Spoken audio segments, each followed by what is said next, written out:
Rodilla es otra de las articulaciones que tiene un estudio bien consensuado por ecografía. Es una articulación muy grande en comparación de otras, excepto de la cadera, y se puede evaluar muy bien por ecografía, ¿no? Y acá también hay un protocolo ya estandarizado. Aquí lo que estamos mostrando es básicamente una imagen del aparato extensor. Vemos, por ejemplo, aquí al tendón del cuádriceps, que está formado por algunos músculos que están aquí, que es el vasto lateral, medial y el vasto intermedio crural, y el recto femoral también, que van a formar una porción tendinosa que se va a insertar en la rótula, ¿correcto? Y luego va a continuarse hasta la tuberosidad anterior de la tibia, ¿no? Con lo que se conoce como tendón rotuliano, que incluso algunos hablan que es un ligamento, y vamos a conversar también de eso al respecto. Aquí se puede apreciar un corte ecográfico a nivel de lo que corresponde al cóndilo femoral, que nos muestra justamente la grasa de Hoffa, aquí al tendón rotuliano, perdón, aquí es la región tibial, disculpen, ¿no? La región tibial, la grasa de Hoffa, aquí estamos viendo al tendón rotuliano, y acá vemos a los dos retináculos, ¿no? Que son retináculos patelares, ¿no? Que a veces se los identifica porque cuando estamos buscando derrames articulares o distensión de los recesos, ahí vamos a buscar la acumulación de líquido.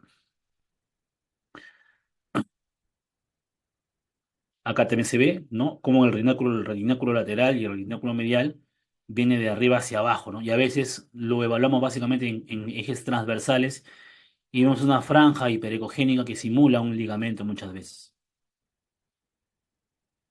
Esta es una vista medial de la articulación de la rodilla. Y aquí es muy importante definir que acá vamos a evaluar, en primer lugar, la parte del ligamento colateral medial, ¿correcto? Este ligamento colateral medial tiene una inserción a nivel de la cabeza del cóndilo femoral y se va hasta la parte por debajo de la epífisis de la tibia, hasta abajo, ¿no? O sea que es es un ligamento bastante largo y que suele tener dos componentes, un componente superficial y un componente profundo que ecográficamente se pueden diferenciar. Es muy importante diferenciarlos porque incluso algunas veces entre ellos se forma una bursa, la bursa del ligamento colateral medial. El menisco tiene una forma de cuerno, ¿no? Y que la ecografía lo que evalúa básicamente es la parte extraarticular. La parte intraarticular no se va a ir por ecografía, ¿no? Solo vemos la parte extraarticular y por tanto hablamos de lesiones meniscales de forma indirecta de patología cuando lo vemos por ecografía. Y además, ¿no? Anterior a este ligamento, vamos a encontrar el famoso músculo o al famoso el famoso pez anserino, ¿no es cierto? Que va a estar formado por el músculo sartorio, por el recto interno y por el semitendinoso, ¿no? Que va a estar acá. ¿Ya?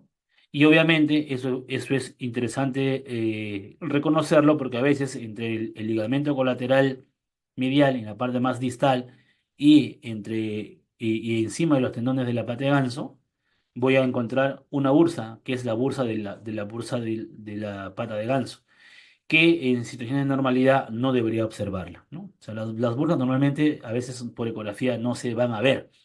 Y si se ven, deberían medir como mínimo o como máximo hasta 2 milímetros, ¿no es cierto? 1 a 2 milímetros. En hombro y también obviamente se puede aplicar el concepto para la rodilla.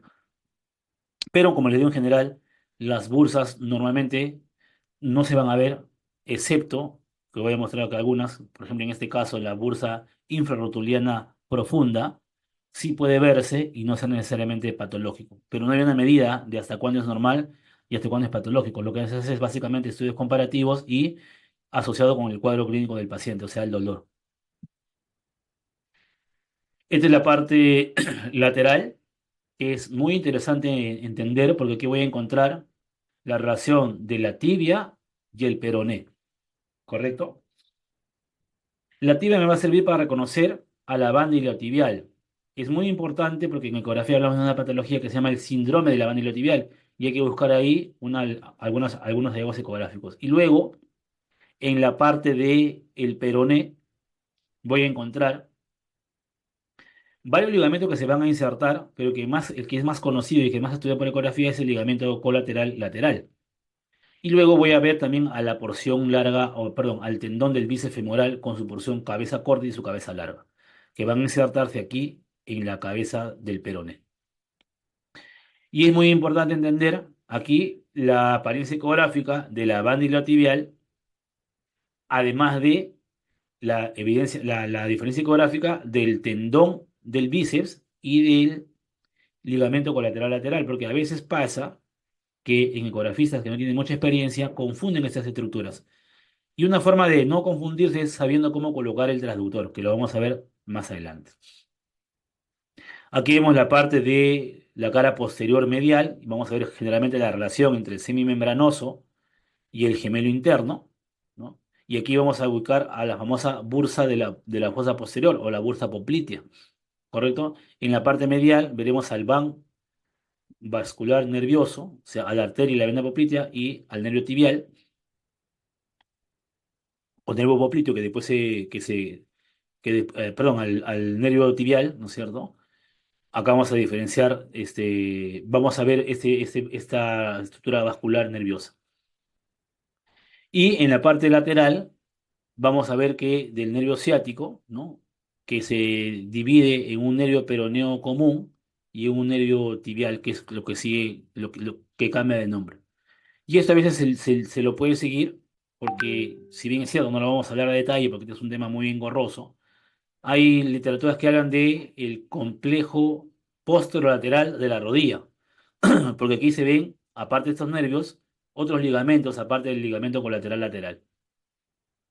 Entonces, eso de acá un protocolo que a veces sale del protocolo básico o el protocolo clásico de rodilla. ¿Ok? Entonces, en el abordaje anterior, yo voy a básicamente a reconocer esas estructuras. La tróclea y las facetas articulares, el tendón del cuadricipital o cuádriceps, el tendón rotuliano, las almohadillas grasas prefemoral y prerotuliana, la bursa prerotuliana y pretibiales. Algunas van a estar de normalidad y otras no deben verse. Empiezo colocando la sonda de esta manera, ¿no es cierto? Lo rojo se corresponde con esto. El paciente de inicio debe de hacer una flexión de más o menos 30 a 35 grados. Puedo poner debajo una almohadilla, porque si yo lo evalúo en extensión, voy a generar que este tendón no llegue perpendicular a la rótula y genere una anisotropía y no me pueda permitir evaluar su estructura. Es por eso que tiene que ser una cierta flexión. Entonces, cuando yo pongo la sonda en longitudinal, yo voy a ver básicamente la porción tendinosa del cuádriceps. Y en algunas ocasiones puedo ver tres franjas diferentes, que son justamente las franjas de los tendones que antes han sido músculos, que yo lo puedo diferenciar acá, ¿no? Eso va a depender obviamente de la capacidad resolutiva que tenga tu transductor. Miren, ¿no? Acá veo una franja, acá veo otra franja y aquí veo otra franja, ¿no? Que corresponden a los músculos que conforman, ¿no es cierto?, al tendón del cuádriceps. Entonces yo veo una franja superficial que corresponde al recto femoral, una franja intermedia que corresponde al vasto medio y lateral, y una banda profunda que corresponde al vasto intermedio, ¿no? O sea, yo veo tres áreas, ¿no es cierto?, bien diferenciadas y pericogénicas que me van a demostrar a mí que ese tendón del cuádriceps tiene una apariencia ecográfica normal. Si yo lo sigo, como digo, voy a empezar a ver la parte muscular. Acá estamos en la parte tendinosa, básicamente. Luego de eso, yo hago un corte transversal, pero antes les vuelvo a repetir, si yo evalúo la rodilla en extensión, voy a generar, ¿no es cierto?, la famosa anisotropía. En, en extensión o en relajación, ¿no es cierto? Entonces, lo que yo tengo que hacer es evaluar en contracción o en una flexión. Y eso hace que esta anisotropía, que me puede simular una tendinopatía del cuádriceps, simplemente se haya debido a una insonación inadecuada. O sea, cuando no hay una incidencia de 90 grados con respecto a este tendón y el haz de ultrasonido. Luego giro 90 grados y voy de la parte muscular a la parte tendinosa para ver vientres musculares de los músculos que conforman al tendón del cuádriceps y luego la parte tendinosa, ¿no? Puedo corroborar, ¿no? Acá veo el recto, al recto femoral, al vasto intermedio, al vasto lateral y al vasto medial, ¿correcto? Entonces yo reconozco la apariencia de esa forma. Giro 90 grados y estoy en la parte tendinosa. Acá estoy viendo el tendón del cuádriceps. Si yo me iría más hacia cefálico, tendría que empezar a mirar estas apariencias. Dos imágenes separadas, ¿no es cierto? Como lo pueden ver aquí. ¿Ven? Miren, ya estoy en la parte muscular. Entonces acá estoy encontrando al recto femoral, al vasto intermedio o crural y a los vastos medial y lateral. ¿Se dan cuenta? Entonces acá estoy en la parte muscular y acá estoy en la parte tendinosa. Esto sirve mucho, esto sirve mucho cuando yo quiero ver desgarros parciales, ¿no es cierto? O que solamente involucran a uno de los tendones. Porque recuerde que si tengo el desgarro completo a nivel del tendón, voy a ver una retracción de fibras de manera categórica, pero a veces pasa que el desgarro no es tendón, sino es muscular acá. Para yo poder ver eso, me conviene ir de abajo de caudal hacia cefálico, para poder revisar, ¿no es cierto? Y darme cuenta en qué músculo estoy y ahí ver si la apariencia ecográfica cambia para pensar en una lesión ya muscular. Luego, voy a la parte inferior del aparato sensor para ver a la rótula, perdón, al tendón rotuliano en un eje largo. El tendón rotuliano,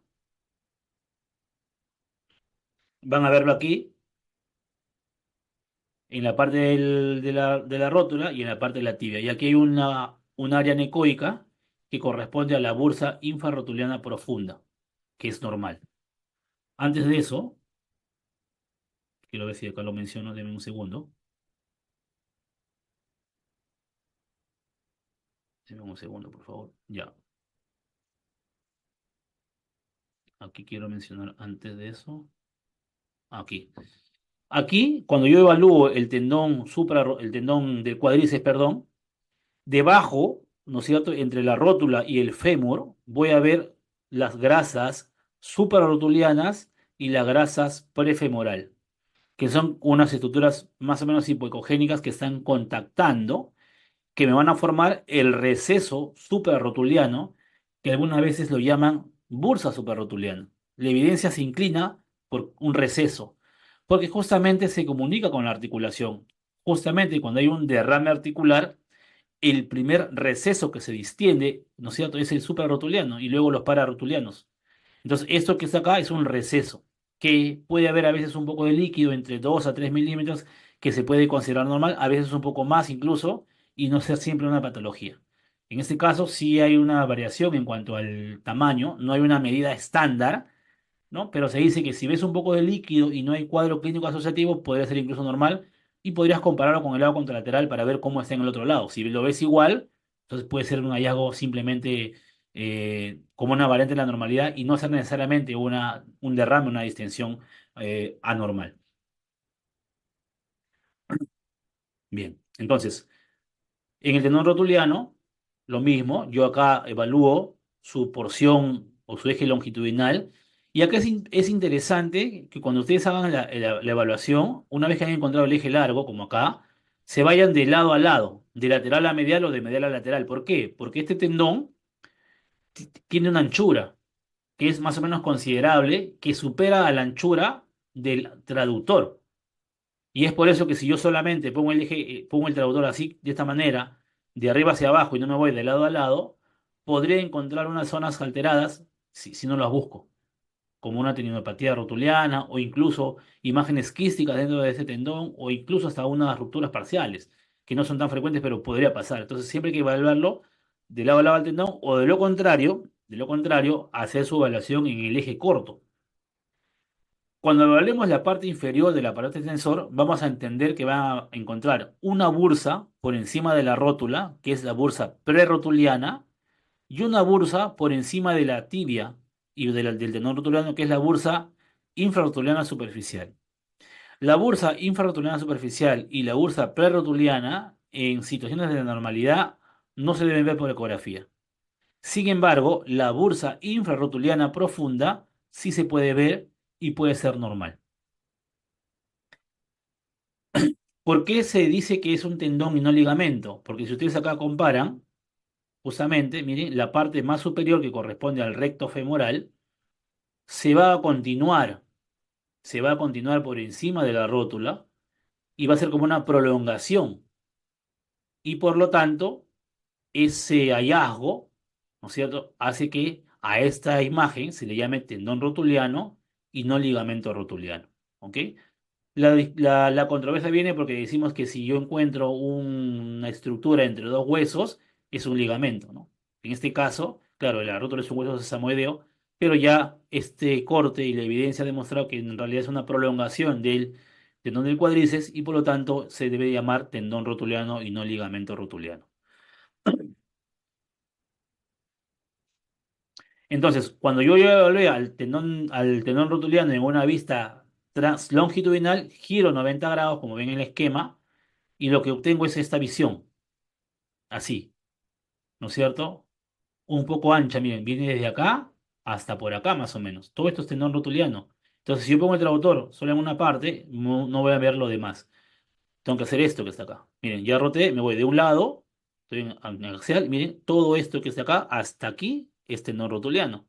Entonces, el eje corto del tendón me muestra una anchura considerable que hace que yo lo evalúe, además de cefálico caudal, de lado a lado, ¿correcto?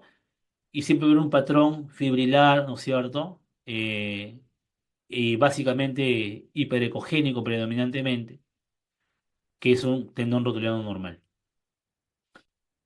Entonces aquí pueden ver la parte superficial del cuádriceps que se prolonga y aparece el tendón rotuliano, ¿no? Aquí el tendón rotuliano en una vista longitudinal, en un plano cefálico, en una vista más caudal, ¿no? Recorriéndolo de arriba hacia abajo, y luego en una vista de eje corto, de lado a lado. Y con eso yo habré evaluado completamente al tendón rotuliano, ¿ok? En ejes coronales, en ejes sagitales y en ejes transversales. Luego, en la parte pararrotuliana, de lado a lado, yo puedo ver a los retináculos o a parapatelares, ¿no es cierto? Que son estos que están aquí. Acá hay uno, ¿ok? Que es esto que está aquí, la rótula, y acá hay una especie de retináculo, y acá está el fémur. Y por lo tanto, cuando hay un derrame articular, acá también se puede llenar de líquido. O sea, cuando hay un derrame articular, se llena de líquido el receso suprarrotuliano y se expande hacia los recesos parapatelares por encima del retináculo parapatelar medial y lateral, ¿no? Entonces, mira cómo pongo la sonda en transversal. Lo puedo ubicar a nivel femoral y también a nivel tibial, porque recuerden que es una prolongación, pero es más fácil verlo en la parte femoral, ahí, entre la rótula y la cabeza y la tróclea femoral, tanto medial como lateral. Desde el otro lado, desde el lateral, miren, acá está el retináculo y debajo no hay nada. Rótula y fémur. Este es el lateral, es este. Miren cómo se pone el traductor. Y este que está acá es el medial. Miren cómo se pone el traductor. Este es el medial, rótula, fémur, retináculo, no hay líquido. Y este es el lateral. Rótula, fémur, no hay líquido. Cuando encuentro derrame en el receso suprarrotuliano, se va a asociar también al derrame a ese nivel. Y algunas veces puedo evaluar, si deseo, el cartílago articular en una flexión máxima y básicamente evaluar el cartílago articular de la tróclea femoral, ¿correcto? Entonces, en cuanto a evaluación del cartílago, la ecografía en rodilla es un poco limitada porque solamente puede evaluar el cartílago troclear, no puede evaluar el cartílago rotuliano, por ejemplo. Es así que si yo quiero hablar de una condromalacia por ecografía, no se va a poder evaluar porque no se va a poder ver de manera clara, no hay un protocolo que lo haya evaluado, ver el cartílago articular de la rótula. Puede evaluar el cartílago articular del cóndilo femoral tanto en la parte anterior como en la parte posterior, pero no puede evaluar el cartílago troclear, que es lo que hablan cuando quieren hablar de la famosa condromalacia. Entonces, este cartílago troclear tiene una medida y tiene una apariencia ecográfica que es hipoecogénica y debe ser homogénea, ¿correcto? Básicamente lo evalúo en cortes transversales. El ligamento cruzado anterior es una estructura que no siempre se va a ver por ecografía, suele ser difícil y además tiene un componente interesante que no siempre se va a ver hipoecogénico. Puede haber una visión incluso entre cambios de ecogenicidad de hiperecogénico a hipoecogénico. Se pueden hacer maniobras dinámicas de cajón para ver siempre la parte fibrilar, miren acá. Este es el tendón, este es el ligamento cruzado anterior. No es una evaluación que se haga de rutina, va a depender de la rodilla del paciente en cuanto a su tamaño, de la frecuencia del traductor que puedas manejar y del protocolo que tú tengas que evaluar.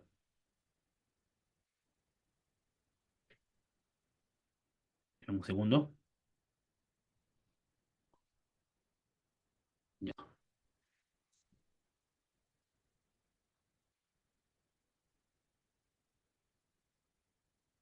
El ligamento tiene dos porciones, una porción anteromedial y una porción posterolateral.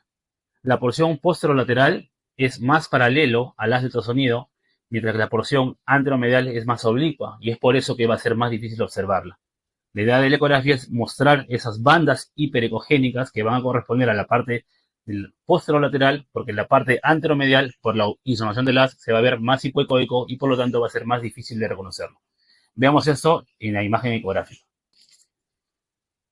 Bien, entonces ahora lo que hacemos es ubicarnos, nos colocamos en esta zona y lo primero que podemos ubicar es a la rótula por este lado, al tendón rotuliano y acá la tibia. Lo que es bueno es que bajemos toda la frecuencia porque es una estructura un poco profunda que va a estar más o menos por acá. Acá está la grasa de Hoffa y por aquí debemos buscar al ligamento. Entonces lo que podemos hacer es trasladarnos hasta el lateral, correcto, y luego hacer un pequeño oblicuidad. Y ahí, por ejemplo, podemos observar la vista longitudinal de esta imagen que está acá, que es del ligamento cruzado anterior, que básicamente vendrá a ser el haz posterolateral que se ve bien hiperecogénico. Si yo giro un poco más, miren cómo se ve totalmente fibrilar. Obviamente aquí me ayuda porque hay un poco de líquido, pero puedo ver muy claramente la parte posterolateral del ligamento cruzado anterior, arriba el ligamento transverso como una imagen de reparo. Regreso al eje largo y aquí estaré viendo otra vez la parte posterolateral y esto podría ser la parte anteromedial que se ve un poco más hipoecogénico porque justamente las fibras del ultrasonido están las fibras del ligamento están un poco en oblicuidad con respecto a la banda posterolateral que se ve acá muy claramente. Miren cómo cuando yo giro al eje corto veo claramente al ligamento colateral, al ligamento cruzado anterior y acá encima de ese ligamento el ligamento transverso, ¿no? Aquí está, mira, fibrilar.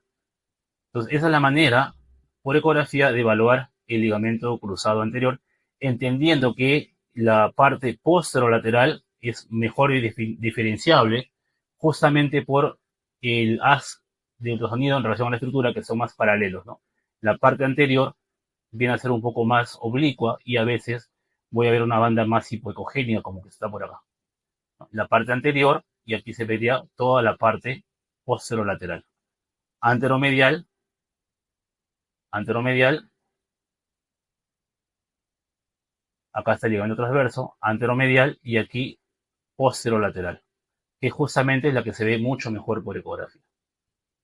Y ahí estoy en el eje corto y eje longitudinal. El ligamento tiene dos. Bien, entonces como se pueden dar cuenta, no siempre se puede evaluar de manera clara el ligamento cruzado anterior. Eso que les he mostrado es básicamente la técnica, ¿no? Así que lo pueden poner en práctica a ver qué tal le va. En este caso fue mucha ayuda que ese paciente tenía un poco de líquido ahí y que hizo que se vea mucho mejor la parte de fibrilar del ligamento. Pero no es tan sencillo, ¿ah? No es tan sencillo. El abordaje medial de la rodilla nos dice que debemos de evaluar al ligamento colateral medial, a la línea o la internina articular, el menisco interno, su cuerpo en realidad, y los tendones de la pata de ganso. Son los que debemos de evaluar en esta visión. Al paciente lo pongo con una flexión de la rodilla y puedo hacer que pegue a la camilla y lo primero que tengo que colocarme es en buscar la relación articular entre el fémur y la tibia, las caderas articulares. Y ahí voy a encontrar al menisco de forma triangular, que es el cuerpo anterior del menisco. Inmediatamente por encima voy a ver al ligamento colateral medial, la parte superficial, que es la parte más larga. O sea, el ligamento colateral tiene una parte proximal y una parte distal. La parte proximal está en el cóndilo femoral y la parte distal se va hasta la tibia, hasta la parte más, pasando debajo de la epífisis. En cambio, el ligamento, su porción profunda es más cortita. Esta que está acá. Esta es una y esta es otra. Incluso entre los dos, que es la porción menisco femoral y menisco tibial, la menisco femoral es más grande. La ecogenicidad también es distinta. El ligamento colateral medial, su parte profunda, va entre lo hipoecogénico y lo ecogénico. En cambio, perdón, la porción superficial del ligamento colateral medial va entre lo hipoecogénico y lo ecogénico, y la parte profunda suele ser más hiperecogénica y no tiene tanto una apariencia fibrilar. ¿Cómo lo vemos de esa manera? Miren, aquí se puede apreciar claramente el ligamento colateral medial, su parte superficial, hasta el cóndilo femoral, miren, y aquí pueden apreciar el ligamento colateral medial, su parte profunda, que es más hiperecogénica, que está en relación con el menisco que está acá. Luego me voy hacia abajo y veo muy bien la parte superficial del ligamento colateral medial, hasta abajo, miren, hasta ahí llega. En cambio, y acá está la parte menisco tibial de la porción profunda, se ve más hiperecogénico. Cada vez que tengan una alteración del cuerpo anterior del menisco, que esté, por ejemplo, roto o que esté extruido, puedo pensar en que lo primero que se va a dañar es la parte profunda del ligamento colateral medial. Pero miren cómo se puede diferenciar, siendo uno más hiperecogénico y no tanto como un patrón fibrilar. En cambio, el ligamento colateral, la parte superficial, sí es más fibrilar su patrón, con tendencia más a la hipoecogenicidad o a la isoecogenicidad. Y recuerden que cuando vean el menisco se va a ver triangular, con una base ancha anterior o superior, ¿correcto? Y el vértice va a estar hacia adentro. Esto se llama cuerpo del menisco, en este caso el cuerpo anterior del menisco medial.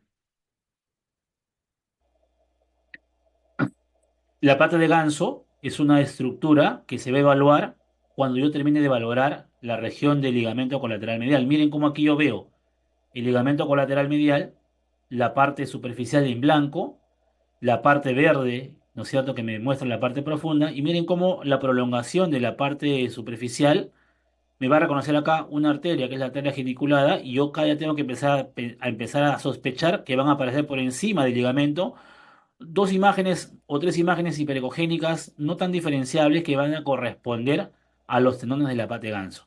Normalmente con equipos de una resolución no tan adecuada va a ser difícil diferenciarlos. Lo bueno es que yo voy a sospechar de patología, sobre todo a este nivel, cuando haya líquido rodeando, que va a ser la famosa bursitis anserina, ¿no es cierto? Que normalmente, como digo, en situaciones de normalidad no se debe apreciar. Entonces aquí se puede ver, miren, estos tres imágenes, o dos.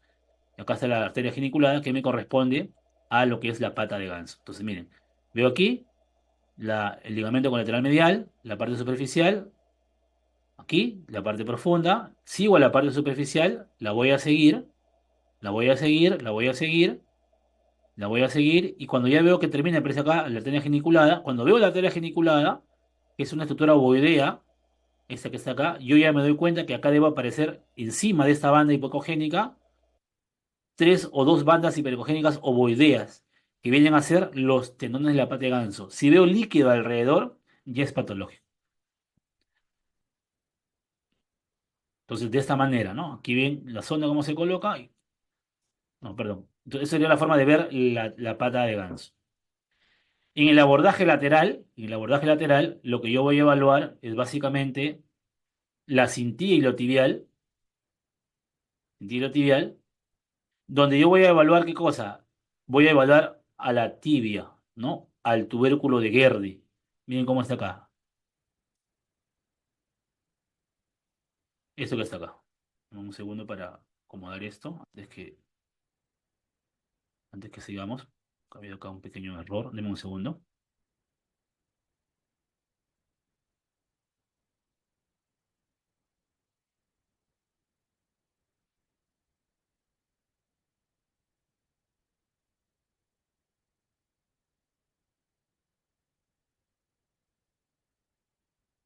Ya, denme un segundo, por favor.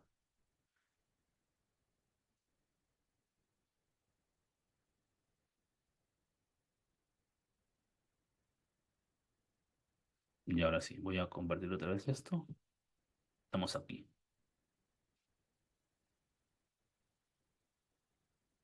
Y entonces, esto de aquí sería la última parte de la cara medial. Y ahora veremos el abordaje lateral. Y en el abordaje lateral tenemos que evaluar la interna articular y el menisco, la cintilla iliotibial, el ligamento colateral lateral, el tendón distal del bíceps y el tendón del músculo popliteo. Entonces, un detalle importante es cómo debo colocar la articulación, ¿no? Así, en una ligera flexión de la rodilla de 30 a 40 grados, una rotación interna en la cadera y una rotación interna del tobillo, para poder ver sobre todo bien al ligamento colateral lateral.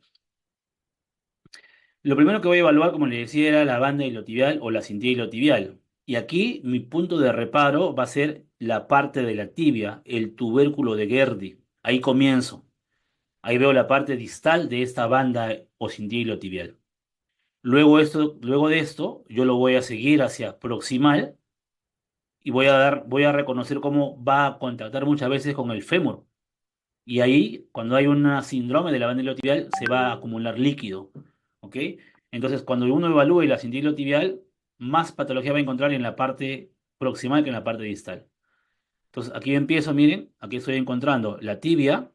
Acá está la banda iliotibial insertándose y voy hacia proximal y aquí veo el fémur. ¿Ven? Y acá está la banda, ahí. Y no hay líquido, es normal. Acá está la tibia otra vez, ¿no? Por acá está el fémur. Entonces ahí estoy evaluando la banda o la cintilla iliotibial. Básicamente lo evalúo en cortes longitudinales, ¿no? También puedo hacer ejes cortos, pero esa es la mejor forma de evaluarlo. En la inserción y toda la parte de su recorrido de la parte cefálica a la parte insertiva. Recuerden que aquí yo voy a reconocer la banda tibial acá, ¿no es cierto? Y aquí voy a encontrar al famoso, al menisco, al cuerno anterior del menisco lateral. Entonces voy a ver más o menos de esta forma. Acá también puedo encontrar una arteria que es la arteria geniculada también acá.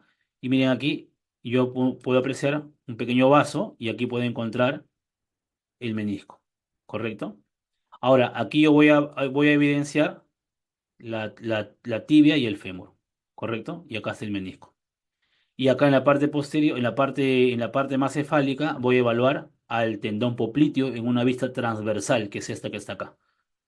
O sea que cuando yo voy a evaluar el menisco en la cara lateral, va a estar relacionado en la parte anterior con la banda iliotibial, ¿correcto? Con la banda iliotibial, ¿no? Y debajo hay un vaso sanguíneo, una arteria, y acá está el menisco. ¿Ok? O sea, yo acá en este corte no estoy viendo el ligamento colateral lateral, ni tampoco estoy viendo el bíceps femoral, que lo voy a ver más hacia posterior,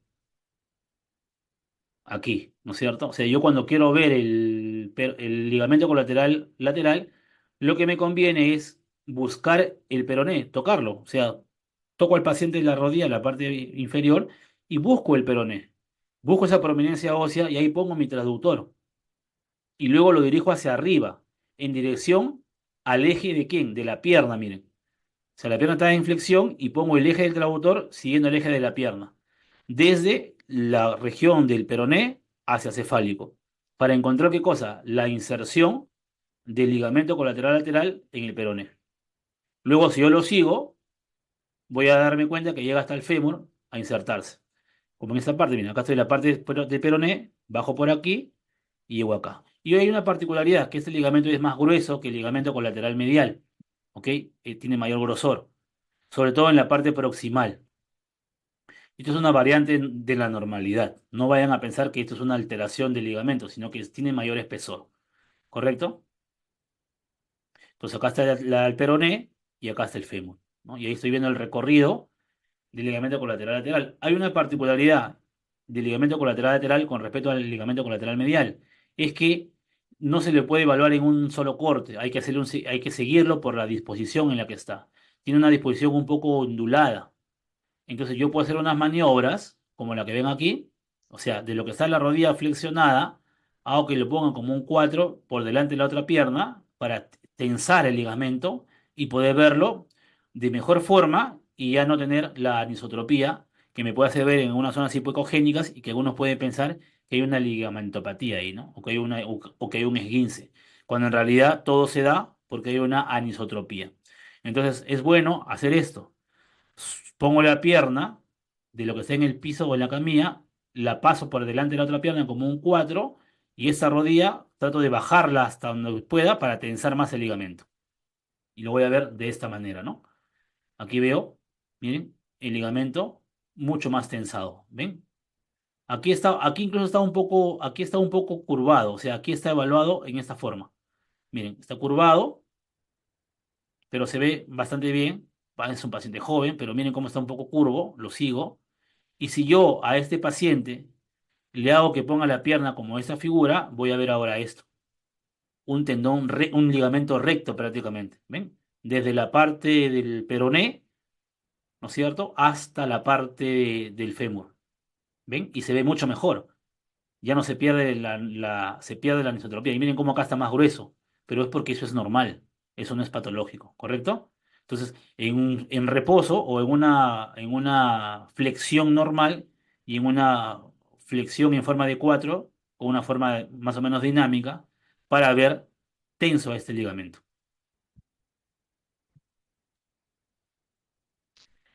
Entonces, cuando ustedes vean al ligamento colateral lateral y vean que la parte posterior es más gruesa, como se ve aquí, este estudio publicado en el año 2022 concluye que cosa, que la disminución y el aumento de la intensidad de la señal del ligamento colateral lateral proximal a la rodilla en la ecografía y en la resonancia, respectivamente, son hallazgos de imagen comunes que muy probablemente correspondan histológicamente a la mucina del tejido conectivo normal y estos hallazgos no deben confundirse con patología del ligamento, sobre todo en pacientes sin síntomas a este nivel. O sea, si viene una paciente sin sintomatología, o al menos que no tenga molestias en la parte lateral, el ver un ligamento más engrosado en la parte proximal no es algo patológico. Que se vea más engrosado e incluso que se vea una pérdida de la parte fibrilar no me corresponde necesariamente a patología, siempre y cuando no haya cuadro clínico asociado.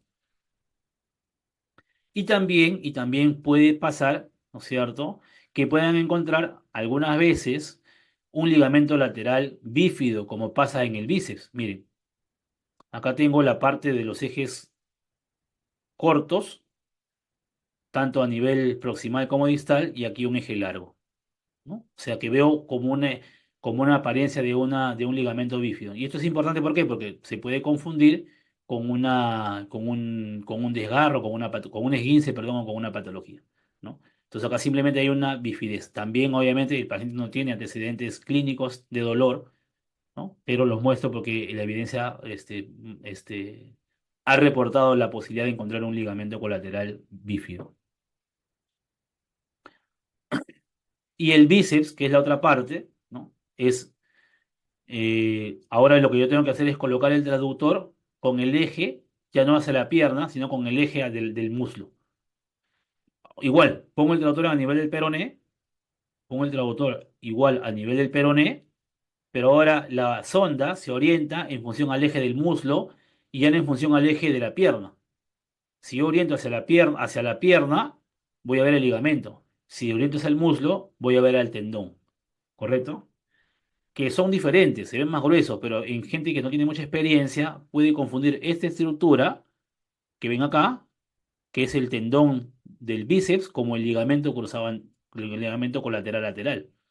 Acá se ve el peroné y miren cómo se ve insertado, ¿no? El tendón del bíceps. ¿Ok? Se ve su porción corta y su porción larga más allá cuando están en la parte ya muscular o miotendinosa. En el abordaje posterior voy a ver el tendón semimembranoso, las cabezas medial y lateral del gastrocnemio, el paquete vasculo nervioso popliteo, el ligamento cruzado posterior, el músculo popliteo y el músculo plantar delgado. Entonces, acá veo al gemelo interno, que se va hacia arriba, ¿correcto? Que cruza un músculo y baja al otro, que es gemelo interno y semimembranoso, que van a formar la interfase de lo que corresponde a la bursa poplitea, que obviamente en situación de normalidad generalmente no se va a evidenciar o no se va a evaluar, no se va a ver. Luego puedo hacer un corte transversal aquí para ver la relación del semimembranoso, de el recto interno, aquí del semitendinoso y del sartorio. Ya saben que lo que conforman, y acá está el gemelo medial, lo que conforman la pata de ganso son el semitendinoso, el recto interno y el sartorio, no el semimembranoso. Miren cómo aquí yo veo el gemelo interno y el semimembranoso, y aquí veo la interfase de lo que va a ser la bursa poplitea, que cuando es normal no se ve. Entonces, cuando quieren ver quiste de Baker, tienen que ponerse en este corte en una vista transversal. Esta es una vista longitudinal que nos muestra justamente al semimembranoso por acá, que es este que está acá, y al gemelo interno, que es este que está acá, que tienen una especie de triángulo, mira, triángulo hacia acá y triángulo hacia acá. Esta interfase es el espacio popliteo o la bursa poplitea, que cuando es normal no se va a mirar. Giro 90 grados, giro 90 grados y se ve lo que está acá, ¿no es cierto? Voy a buscar aquí al gemelo interno, al semimembranoso por acá, y por arriba buscaré al recto interno, y por acá buscaré el sartorio, y por acá estará el semitendinoso, que es este que está acá, que tiene un patrón, como su nombre lo dice, de tendón, ¿correcto? Este que está acá. Acá también lo puedo ver, miren, si ustedes ven en longitudinal, yo veo un corte en el que veo un músculo inferior, que es el gemelo interno, un músculo que está por encima, que es el semimembranoso, y una banda hiperecogénica que corresponde al semitendinoso, ¿no? Que es esto y esto. Miren, esto está debajo, esto está por encima y esto está más arriba, que es lo mismo que está acá, pero en una vista longitudinal. Obviamente aquí no veo ni el recto interno ni el sartorio, que van a estar más mediales, por así decirlo. Entonces tengo que rotar y irme más a medial para poder verlos. Entonces, esta es la vista longitudinal. Yo roto 90 grados, ¿no? Ahí está el semitendinoso, gemelo, semimembranoso, y me voy más hacia acá, y aquí veo, ¿no? El recto interno y acá el sartorio. ¿Ven? Recto interno aquí y acá el sartorio, que están más hacia medial, o sea, por aquí, en cortes transversales. Acá también puedo ver el cuerpo posterior del menisco, que va a ser una estructura que va a estar entre el fémur y la tibia, que es más o menos triangular. Acá está el cartílago articular, y veo de esta manera, ¿no? Una imagen triangular que normalmente debe estar alineado con las caries articulares, aquí. Y en la parte lateral central, ya hemos dicho que podemos ver el van popliteo, pero también podemos ver al músculo popliteo que está más abajo. Recuerden que el músculo popliteo, cuando vimos el abordaje lateral, se ve redondo, ¿no es cierto? En la fosa poplitea, en la región del fémur. Ahí tiene una caría para que pase por ahí el tendón popliteo, que se ve transversal, pero acá yo lo veo longitudinal. Entonces, cuando yo bajo del fémur a la tibia, busco acá la tibia, busco acá a la arteria poplitea, y debajo de la arteria poplitea y la tibia, entre ellos va a estar el músculo popliteo, ¿no? ¿Qué es esto que ven acá? Acá está la tibia, la arteria poplitea, y aquí encuentro al músculo popliteo que está pegado prácticamente al hueso. Este músculo, cuando se continúa en la vista lateral, se va a ver hiperecogénico y redondeado, ¿no?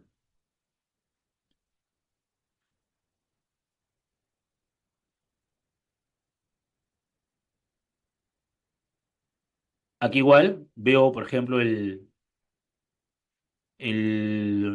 ligamento cruzado posterior, que está aquí, que es esta imagen. O sea, yo busco acá en el medio, busco a la tibia, a la espina posterior de la tibia, y acá el fémur, y una banda más o menos triangular hipoecogénica, que la puedo ver con traductor lineal, como una banda hipoecogénica, o con traductor convexo, incluso acá también igual, que está pegado a la espina posterior de la tibia, ¿no? Que es la inserción del ligamento cruzado posterior. Entonces, como ustedes se pueden dar cuenta, los ligamentos cruzados, tanto anterior y posterior, se pueden evaluar de forma limitada por ecografía, porque solamente veo la parte distal de la inserción en la tibia.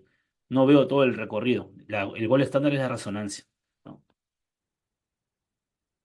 Entonces aquí pueden ver ligamento cruzado posterior con traductor lineal, y ligamento cruzado posterior con traductor convexo. Es una banda hipoecogénica, ¿correcto? Hipoecogénica, que está pegado casi a la tibia. Y la parte lateral ahora del abordaje posterior, para reconocer básicamente aquí al menisco, como ven aquí, igual, ¿no? Entre la tibia y el fémur. Una imagen triangular y pericogénica similar al lado medial. Y si hago una vista longitudinal a nivel del cóndilo femoral y la tibia, donde veo el menisco externo, voy a ver al gastrocnemio lateral en su porción muscular y tendinosa, y a veces voy a poder observar aquí, ¿no es cierto? Miren, aquí se ve la parte tendinosa y la parte muscular de lo que corresponde al gemelo interno. Y algunas veces cuando vea este corte, cuando vea acá la favela, ¿no? Y vea aquí al tendón del gemelo lateral, puedo ver acá un ligamento que es el ligamento favelo-fibular, ¿no? Que no siempre se ve, pero ahí está la literatura que nos habla de este ligamento. Como le decía, en la parte de la evaluación posterolateral de la rodilla, hay más cosas que mirar de lo que les he mostrado ahora, ¿no? Pero que escapa de la parte básica, ¿no? O sea, hay más ligamentos que ver. Lo que pasa es que no se hace como protocolo rutinario, porque obviamente eso se evalúa con gente que tiene mucha experiencia y además con equipos que tengan alta resolución para poder ver los otros ligamentos que a veces no se pueden ver de forma rutinaria, ¿no? Y luego, cuando yo recorro, quiero ver los nervios, básicamente para ver la bifurcación del ciático, en tibial y en peroneo común, parto de la parte de acá más cefálica, que es el bíceps, y luego voy bajando, ¿no? Acá está la porción larga y la porción corta, y aquí se encuentra el nervio ciático. Y luego cuando yo voy bajando, el nervio ciático se va a dividir en un peroneo común, que se va a la parte lateral, y luego baja a la parte medial como el nervio tibial, ¿no? Bien, entonces, esto sería el protocolo ecográfico de lo que es la rodilla, el protocolo básico en la cara anterior, posterior, medial y claro, anterior, posterior y medial y lateral. Y evaluando las estructuras básicas que debemos ver en una ecografía estándar.